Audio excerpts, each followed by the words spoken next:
আমি নিজেও একজন ফানি কন্টেন্ট ক্রিয়েটর, আপনারা জানেন। কোন মহিলা হযরত জিবরাইল আলাইহিস সালামের সঙ্গে সরাসরি কথা বলেছিলেন? তিনটি প্রশ্ন করব, যদি উত্তর দিতে পারেন আমরা আমাদের পক্ষ থেকে পুরস্কার থাকবে ইনশাআল্লাহ।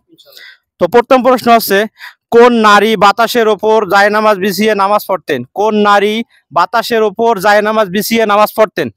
রানী বিলকিস। অপশন দিচ্ছি আমি।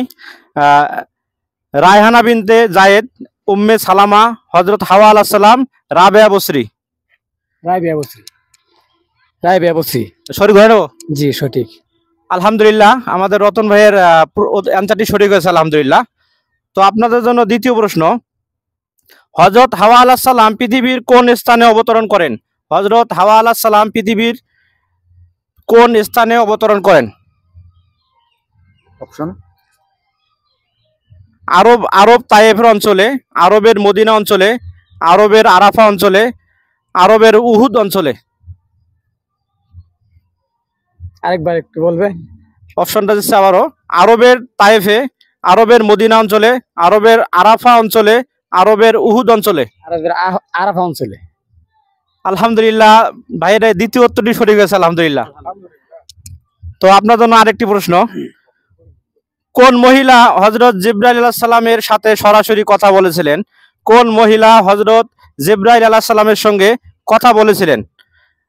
আমি অপশন একবার দিয়ে দিচ্ছি, হযরত জয়নব বিনতে জাহশ, হযরত মরিয়ম আলাইহিস সালাম, উম্মে সালামা, আয়েশা বিনতে আবু বকর। হযরত মরিয়ম আলাইহিস সালাম। উম্মে সালমা। আপনি? হযরত মরিয়ম আলাইহিস সালাম।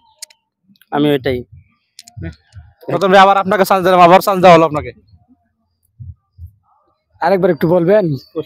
প্রশ্নটা বলতেছে আবারও, কোন মহিলা হযরত জিবরাইল আলাইহিস সালামের সঙ্গে সরাসরি কথা বলেছিলেন? জয়নব বিনতে জাহশ, উম্মে সালামা, আয়েশা বিনতে আবু বকর, হযরত মরিয়ম আলাইহিস সালাম। মরিয়ম আলাইহিস সালাম। সরি ধরে নেব? জি সঠিক। সরি ধরে নেব? এটাই লক করে দিলাম। ওকে, একদম ক্লোজ করে দেন। প্রিয় দর্শক, আমরা দেখতে পাচ্ছি তৃতীয় প্রশ্নের উত্তরটি সঠিক হয়েছে আলহামদুলিল্লাহ।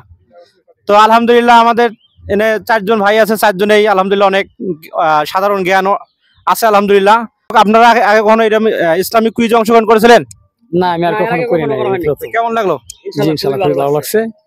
আপনি দর্শকদের উদ্দেশ্যে বলেন যে ইসলামিক অনুষ্ঠান যারা আমরা করতেছি এগুলো কি দরকার আছে কিনা, আর আমাদের ফলো করার জন্য একটু বলে দেন।